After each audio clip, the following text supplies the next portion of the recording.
Jake Bennett had spent the last 14 years working the same 200 acres his grandfather had left him. It wasn't much, but it was honest work. The kind that left your hands rough and your back sore but let you sleep well at night. That particular evening he was running later than usual. One of the irrigation lines had busted, and he'd spent the better part of the afternoon fixing it. The sun had already dipped below the horizon when he finally headed toward the barn to lock up for the night. That's when he heard it. It sounded like thunder but wrong somehow. Too focused. Too close. Jake stopped in his tracks, his hand still on the barn door. The crash had come from somewhere behind the grain silo, out near the edge of his property where the fence line met the woods. His first thought was that maybe a tree had come down or worse, someone had driven off the road. He grabbed his flashlight from the barn and headed toward the sound, his boots crunching on the gravel path. The beam of light cut through the darkness as he walked, and when he rounded the corner of the silo, he stopped breathing. Something was lying in the dirt. Something massive. Jake's hand tightened on the flashlight. Every instinct in his body screamed at him to run, to get back to the house, to call someone. But he took a step closer instead. Then another. The creature was unlike anything he'd ever seen, even in movies. She was huge, easily 9 feet long from head to tail, with scales that looked almost black in the darkness but caught hints of deep green in his flashlight beam. Her breathing was shallow and ragged.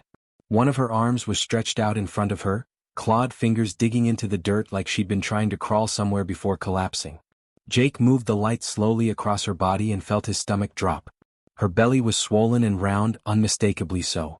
And her other hand, the one with those sharp claws that could probably tear through steel, rested protectively over it. She was pregnant. The creature's eyes opened, just barely. They were golden, like amber in sunlight, and they found Jake's face. He saw something in those eyes that made his fear evaporate. It wasn't aggression or hostility.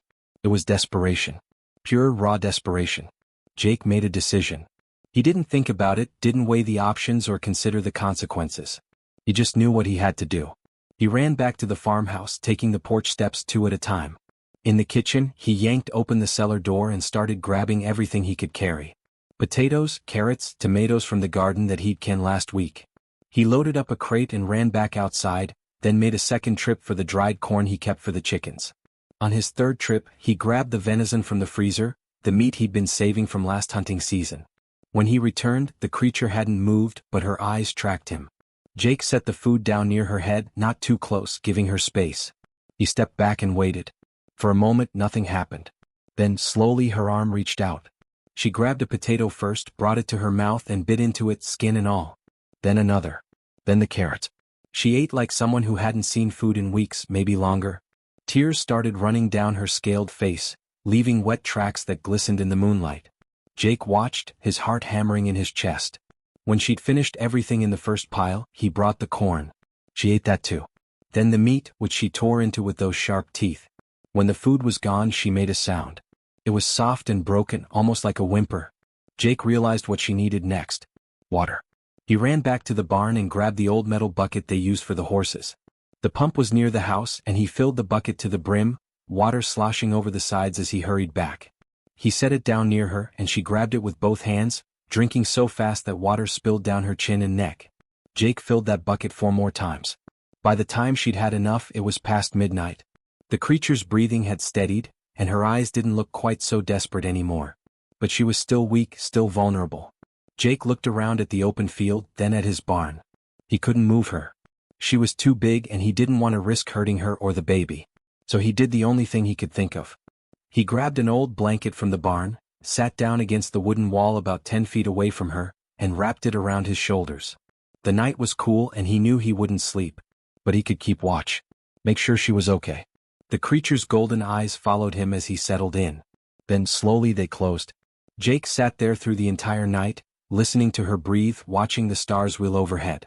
Every so often he checked to make sure she was still breathing steady. By the time the first light of dawn touched the eastern sky, she'd finally stopped shaking.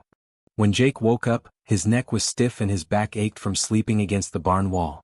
The sun was just starting to climb over the horizon, painting the sky in shades of orange and pink. He blinked the sleep from his eyes and immediately looked over at the creature. She was awake, and she was watching him. Jake slowly got to his feet, his joints protesting. The creature didn't move, but her golden eyes tracked his every motion. Then she lifted one of her clawed hands and tapped something on her wrist.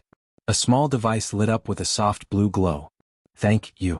The words came from the device, mechanical and stilted but clear enough to understand. Jake's mouth fell open. "You can talk." The creature nodded slowly. She tapped the device again and more words came out. "My name, Kira. I am Soldier. Scout. My ship crashed." Jake took a careful step closer. "How long have you been out here?" Kira's clawed fingers moved across the device, struggling with the interface. "Many days. Weeks maybe. I ran. They were hunting me. Different species. Not my people. I had to survive." "Who's they?" Jake asked. But Kira shook her head, like the explanation was too complicated or she didn't have the words. Instead she looked down at her swollen belly and then back at Jake. 8 months. Baby comes soon. I should be dead. Days ago. No food. No water. But you." She trailed off and Jake could see something like confusion cross her reptilian features. "Your food. It should not work. My species, we are carnivores? We eat meat. Only meat. Plants make us sick. But your food, the vegetables, the corn, it kept me alive. I don't understand." Jake rubbed the back of his neck. "Well, I'm glad it helped. That's all that matters, right?" Kira opened her mouth to respond, but then her head snapped upward. Her whole body went rigid, and her eyes widened in what Jake could only describe as terror. What is it?" Jake followed her gaze to the sky. At first he didn't see anything. Just the normal morning sky, some clouds drifting by. Then he saw them. Dark shapes growing larger by the second. They moved with impossible speed and as they got closer Jake realized they were ships. Massive ships, each one the size of his entire property. The sky began to darken as the vessels descended, blocking out the morning sun. Jake had to shield his eyes from the wind they kicked up, dust and debris swirling around the farm. The ships came to a stop about 100 feet above the ground, hovering there with a low humming sound that Jake could feel in his chest. Kira grabbed his arm, her claws digging in just enough for him to feel them through his sleeve. Her strength was surprising even in her weakened state. "My people. They found me." Her voice through the translator was urgent, almost frantic. "You must hide. Now, go to your dwelling.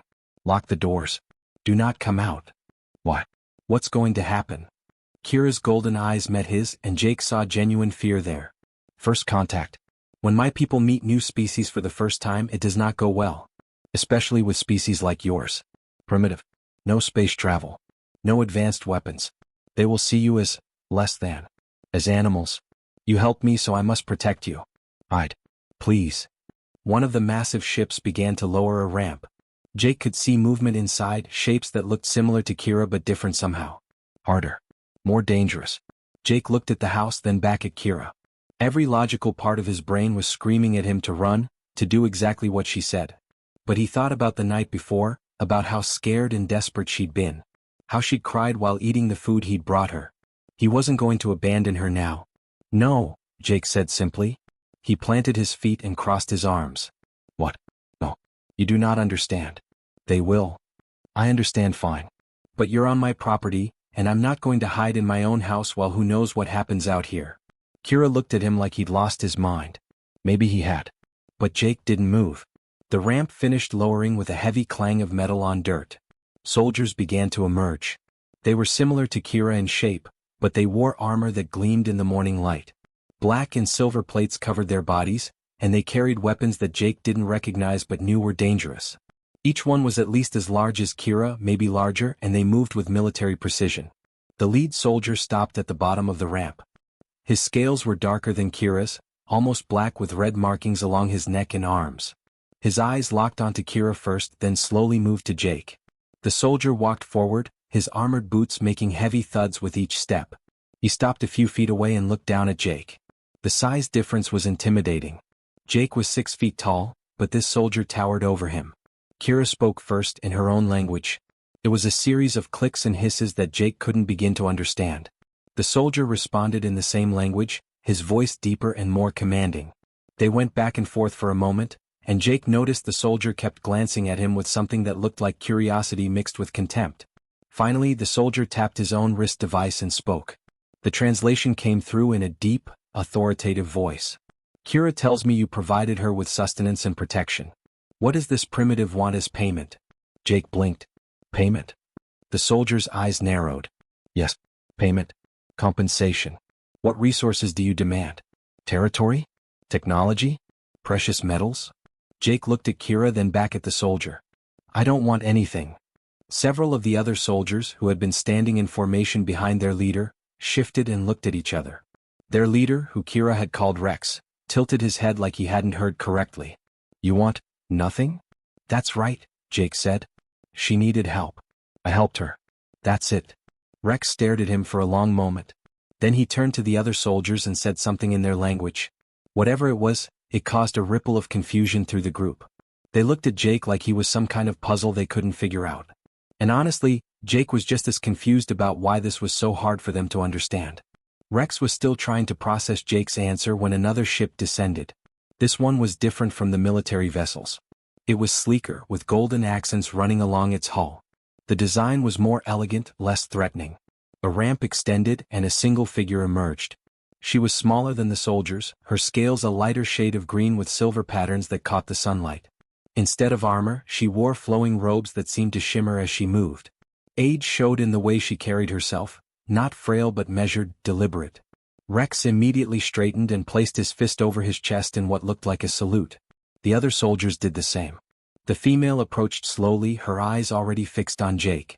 When she was close enough, she tapped her own translation device.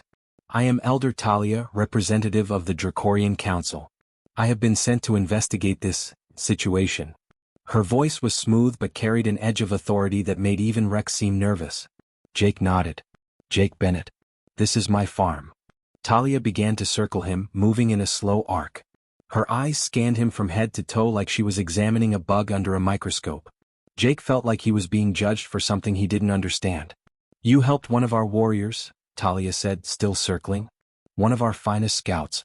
You provided sustenance, water, protection. You expected nothing in return? That's right. Why? Jake shrugged. She needed help. Talia stopped circling and stood directly in front of him. There must be more. Humans are new to us, but we know all species operate on self-interest. What is your true motivation? What do you want? I already told your guy here, Jake gestured to Rex. I don't want anything. She was hurt and pregnant. I couldn't just leave her there. Talia's eyes narrowed. Impossible. No species acts without expectation of gain. Jake was starting to get a little frustrated. Well, I guess humans do things differently then. Talia turned to Rex and spoke in their language. The conversation went on for several minutes, with Kira occasionally adding something from where she still rested on the ground. Finally, Talia turned back to Jake. I will be staying to observe. The council must understand what occurred here before we proceed. And that's exactly what she did. For the next 3 days, Elder Talia practically lived on Jake's farm. She followed him everywhere, asking questions constantly. When he fed the chickens, she asked why he kept animals if not to eat them all immediately. When he checked the irrigation system, she wanted to know why he wasted time on plant cultivation when hunting was more efficient. She examined his house, which Jake found embarrassing. It wasn't much, just a small 2-bedroom place his grandfather had built back in the 60s. The furniture was old, the paint was peeling in a few spots, and the kitchen could use an update. But it was home.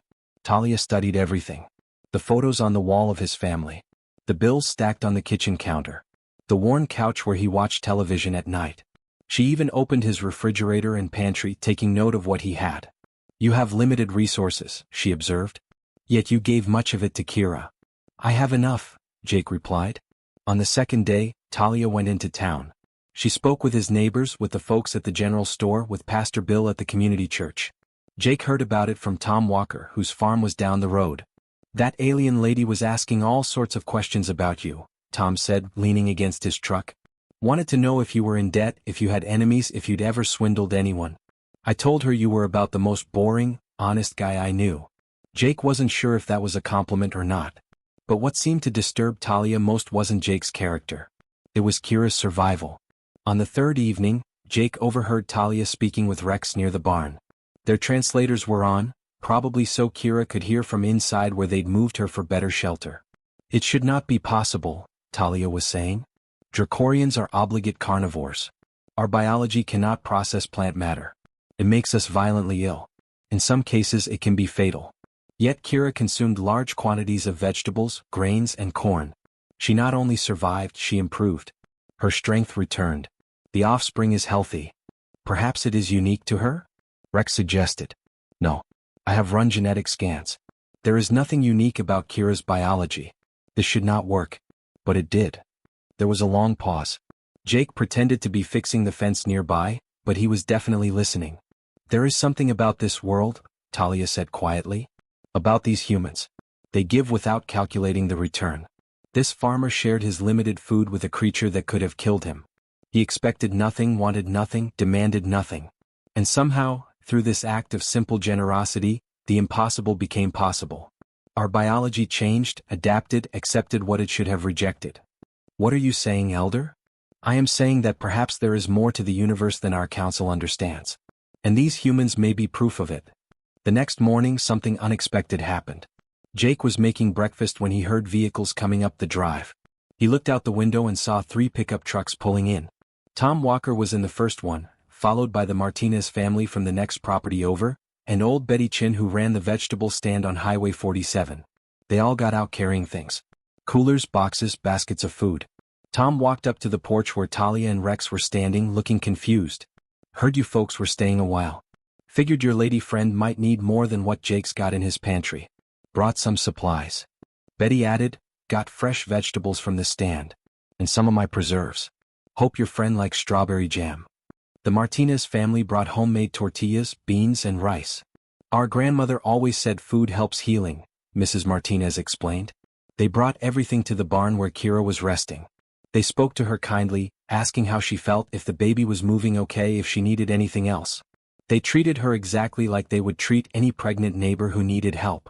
Talia and Rex stood to the side, watching in complete silence. Several of the other soldiers had gathered too, observing this strange human behavior. After the neighbors left, Talia approached Jake one more time. Your people. They're all like this. Jake smiled. Most of them, yeah. That's just what neighbors do. 2 months had passed since that first night. Kira had made Jake's farm her temporary home, and the Dracorians had set up a small encampment near the property line. It had become almost normal to see reptilian soldiers walking the perimeter or their ships hovering silently in the distance. Jake had gotten used to it mostly. Rex checked on Kira daily, bringing her the meat-based rations from their ships, though she still ate some of Jake's cooking too. The medical team monitored her constantly, running scans with devices that looked like something out of a science fiction movie. It was just past dinner time when Kira called out from the guest room. Jake was washing dishes and the sound made him drop the plate he was holding. It shattered on the floor, but he didn't care. He knew that sound. He ran to the guest room and found Kira gripping the bed frame, her face tight with pain. It's time, she said through her translator. The babies are coming. Jake's mind went blank for a second, then kicked into overdrive. Okay. Let me get Rex. And the medical team. Jake. Kira's voice stopped him. Your healer. The female from town. Can you bring her? Jake blinked. You mean my sister? Kate. Kira nodded, another contraction making her wince. Your people. You understand birth. Not just the science. You understand the feeling of it. I want her here. Jake didn't argue. He grabbed his phone and called Kate, explaining the situation as quickly as he could. To her credit, his sister didn't ask stupid questions or waste time being shocked. She just said she'd be there in 20 minutes and to call the Dracorian medical team. By the time Kate arrived with her medical bag, the guest room looked like something between a field hospital and an alien laboratory. The Dracorian medical team had set up their equipment, scanners and devices humming and beeping. But they'd made space for Kate, treating her with surprising respect. Rex was there too, holding Kira's hand, speaking to her in their language. Jake had never seen the tough soldier look so scared. I'll be outside, Jake said, backing toward the door. Kate grabbed his arm. Stay. She might want familiar faces around. So Jake stayed, standing awkwardly in the corner while Kate worked alongside the Dracorian doctors. His sister was calm and professional, asking questions through the translators, checking monitors, offering encouragement to Kira in that steady voice she'd probably used for hundreds of patients. Rex, on the other hand, was falling apart. The massive warrior who'd faced down who knows what dangers in space was pacing the small room, nearly wearing a path in the old wooden floor. His tail kept swishing nervously, knocking into furniture. First time? Jake asked. Rex looked at him, and even through the reptilian features, Jake could see the anxiety. Yes. Is it always like this? Pretty much, Jake said. Just wait until they're teenagers. Rex didn't get the joke, but Kate smiled a little as she worked. The labor lasted 4 hours. Jake had never felt time move so slowly. He made coffee at one point, though none of the Dracorians drank it. He brought water, towels, whatever anyone needed. Mostly he just tried to stay out of the way. Just after midnight, the first baby was born. The sound it made wasn't quite a cry, more like a chirping hiss, but it was healthy and loud. The Dracorian medical team moved quickly, checking the newborn with their instruments. A son, one of them announced. Rex looked like he might pass out. 10 minutes later, the second baby arrived. A daughter, Kate said, wrapping the tiny creature in a clean towel. Kira was exhausted but smiling, a real smile that Jake hadn't seen from her before. Rex stood there holding both infants, one in each arm, looking absolutely terrified and amazed at the same time. Kate checked Kira one more time, confirmed everything looked good and started packing up her equipment. "You did great," she told Kira. "Both babies are healthy. Get some rest now."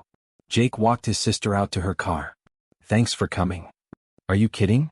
I just helped deliver alien babies. This is going in my memoir." She paused at her car door.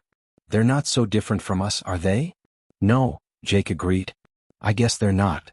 When Jake came back inside, Rex was standing on the front porch, still looking a bit dazed. The babies were with Kira and the medical team inside. Jake joined him, leaning against the porch railing.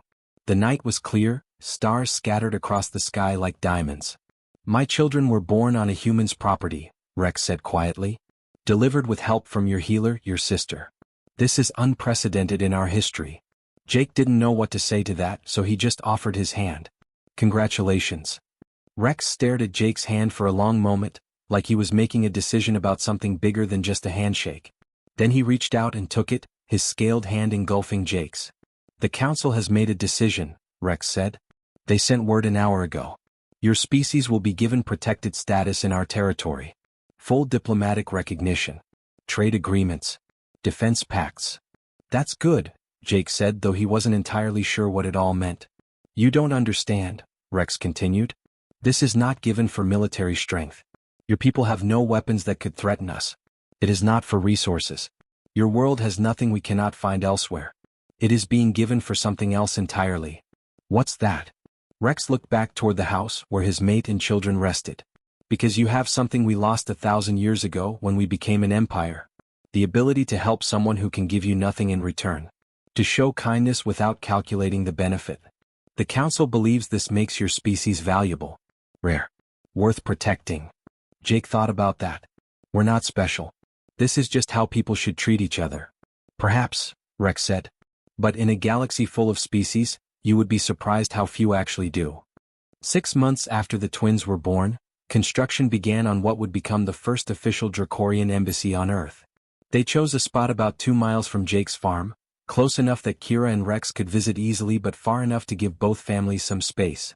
The building went up fast, faster than anything Jake had ever seen. Dracorian technology meant what should have taken years was finished in weeks. The structure was beautiful in a strange way, all smooth curves and metallic surfaces that seemed to shift colors in the sunlight. Kira and Rex moved in with their twins, becoming the official ambassadors between their people and humanity. Jake found it funny that out of their entire empire, the 2 representatives living on Earth were the ones he'd met first in his own backyard. The Dracorian Council sent delegations after that. Diplomats, scientists, trade officials. They met with world leaders, set up communication networks and drafted agreements. But everything kept circling back to Jake's farm, to that first night, to the simple act that had started it all. Elder Talia herself came back for the formal signing of the trade agreements. Jake was invited to attend, which felt surreal. He wore the same suit he'd worn to his grandfather's funeral, the only formal clothing he owned. The terms were unusual, Talia explained. Humanity would teach agricultural techniques, share knowledge about cultivation and sustainable farming. In return, the Dracorians would provide defensive technology, shields and early warning systems, but no weapons. They wanted to protect Earth, not arm it. "Your people have something worth preserving," Talia said during the ceremony. "We will not be the ones to change that." After the signing, officials from both sides approached Jake. They offered him everything. A mansion in the city. Vast tracts of land. Technology that could revolutionize farming. Money, more money than he could spend in 10 lifetimes. Jake listened politely to each offer and turned them all down. "There has to be something you want," one Earth diplomat insisted, clearly frustrated. "You started all of this. You deserve compensation." Jake thought about it. Actually, there is one thing. The diplomat leaned forward eagerly. Name it. I want help expanding my farm. Make it bigger, more efficient. I want to grow enough food for both our people, enough to supply the embassy and maybe send some up to the Dracorian ships. Real Earth vegetables, not synthetic stuff. The diplomat stared at him. That's it? That's all you want? That's all I need, Jake corrected. So that's what they did. Engineers from both species worked together to expand Jake's farm. They improved his irrigation, enriched his soil with techniques from Dracorian agricultural science, and set up greenhouses with climate control. Within months, his 200 acres had tripled in productivity. Jake hired some local folks to help with the extra work. Tom Walker's son started working part-time. Betty Chin consulted on the vegetable varieties. It became a real community project. Then the Galactic news arrived. A ship landed one morning carrying a news crew from something called the Outer Reaches Coalition. The reporter was a creature unlike anything Jake had seen, even after months of meeting different Dracorians. She had 4 arms, blue skin that seemed to shimmer, and eyes that moved independently of each other. Her translator was better than the early models, making her sound almost natural. Mr. Bennett, I'm Ziva with the Coalition News Network. We cover stories from across the galaxy, and your story has become quite famous. May we interview you? Jake agreed, mostly because Kira and Rex said it would be good for Earth's reputation. They set up cameras in front of his barn. Ziva asked him questions about that first night, about his decision to help Kira, about everything that had happened since. Jake answered honestly, feeling a bit awkward with the cameras pointed at him. Then Ziva asked the question that apparently everyone across multiple solar systems wanted answered. You knew nothing about her species. She was dangerous, clearly capable of harm. She could have killed you. Why did you help her that first night? Jake shrugged, the same way he'd shrugged 100 times when people asked him similar questions. She was pregnant, starving, and scared. What else was I supposed to do? Ziva's eyes both focused on him at once, which he'd learned meant she was surprised. That's it? That's your only reason? Yeah, Jake said. I mean, wouldn't you help someone if they needed it? The interview went on for another 20 minutes, but that 15-second clip was the one that spread across the galaxy. News networks broadcast it. It was translated into hundreds of languages. Diplomats analyzed it. Philosophers debated it.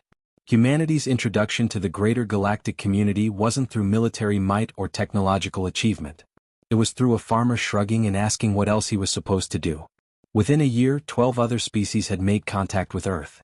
They all said the same thing: they wanted to understand the species that helped first and asked questions later. Trade agreements followed.